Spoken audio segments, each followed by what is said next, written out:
Let me just squeeze in here. Hi there. So today I wanted to show you some new additions to my garden. My husband bought me 2 more David Austin roses. So we've got a couple really cool like local garden centers in our area. One is called Horrocks, and then another one is called, oh my gosh, Harder and Warner. They're more of like a big, huge like production nursery where like a lot of businesses and places like that will hire them to come in and do like a full-on overhaul of their entire landscaping. So their prices are a little bit more expensive, but they have like anything you can think of, they have in every size, color, variety, everything. So I do stop in there from time to time and just check it out. But they had a Princess Anne David Austin rose, and it looks amazing. So I had to have it, and I don't really splurge that much on stuff like this, but my husband's like, just get it, I'll buy it for you. And we put it on the wagon, and then we put it in my car. And hopefully soon I'll have time to put it in my garden. But anyway, I had to just jump on here and show you real quick. Like, it's so pretty. You can see that like more pale color pink is the aged rose, and then those brighter color ones are the ones that kind of just started blooming.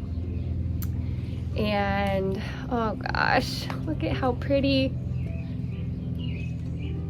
I'm real excited to plant this one. Here, let me cut the tag off and I'll show you the tag. All right, there we go. It almost looks like a peony, don't you think? Like the Sarah Bernhardt peony, but it is a shrub rose, 4 feet to 4.5 feet. And it's a, let's see, repeat bloomer, June through September. Let's see here, deep red pink blooms. It fades to a pure rich pink, which is more of that kind of lighter color.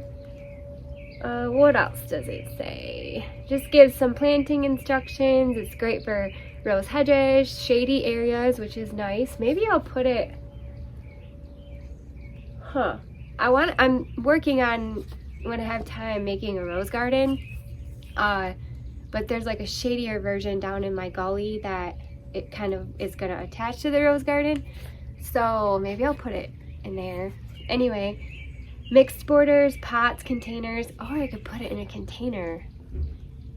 Oh my gosh, there's so many Isn't gardening fun? There's just so many options. It's just like, you could put it in a hedge, you could put it in the shade, you could put it in a mixed border or a pot or a container. And I wanted to tell you, I think it was Touchdown USC, I think that was it. You've been watching my videos, so thank you. I really appreciate that. And drum roll, I found an Olivia Rose Austin, and look, she's about to bloom. Isn't that beautiful?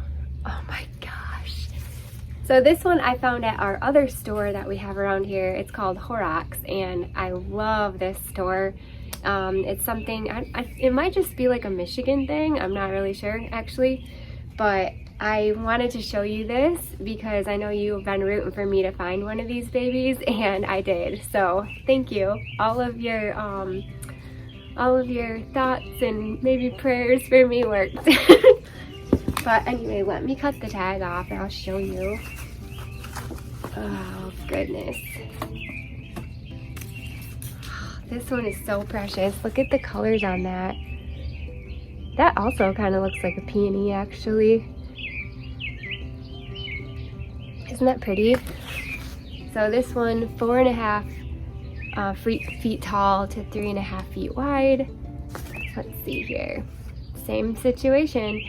Rose borders, shady garden, mixed border, rose hedges, pots and containers, and cutting. Hopefully my rose garden turns out. I have only ever done like just shrub roses that are like kind of like landscape roses. I've got some Easy Elegance. I've tried knockouts and stuff like that. But I've never tried like real nice roses. So hopefully it'll be a part of my successes and not my failures. But if it is, we'll learn from it and we'll keep going. All right, well, I had to pop on here and show you that I've been blessed with 2 more beautiful girls in my garden. Well, soon to be in my garden. But anyway, thank you so much for watching. Bye. Actually, you know what? While we are out here talking about roses, I thought I would update you on my Generous Gardener roses because a couple of you have been asking about them. I think Cheryl asked about it a couple times. So we've got some good news and bad news. So basically one of them is doing great. It's gorgeous. The second one was kind of on a little bit of a struggle, so I was kind of nursing it along a little bit, just wondering like what the heck was going on. So I thought, you know what, I bet those chipmunks got in there and dug tunnels through the roots, because they do that to a lot of my plants. If my plant's dying, I'm pretty sure it was a chipmunk, and then I'll investigate, and sure enough I'll find like tunnels. Anyway, not only did they make tunnels, they stored walnuts in the dirt, in the soil of the pot. So that was very unfortunate. As you can imagine, all the roots dried up, and that's obviously why it died.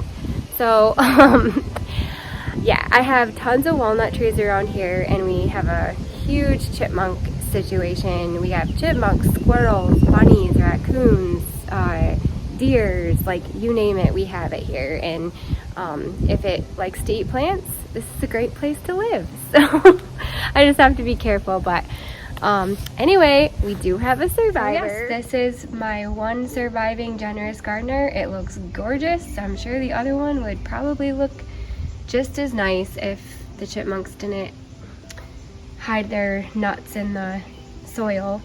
But anyway, I did actually, my arbor trellis, it's right there in that box. I have to find time to get out here and plant it, so I'm really excited about that. But the good thing is this Generous Gardener is a super vigorous grower, so I think it'll be okay if I just have one on one side of the arbor, and hopefully it'll make its way around. If not, we'll try to look out for another one, although they are completely sold out of pretty much, I'm pretty sure every single rose on the David Austin website. So it's gonna be, I think they said 2023 before anybody can even buy anymore. But anyway, I'm just glad that this one survived. All right, thank you so much for watching. Bye.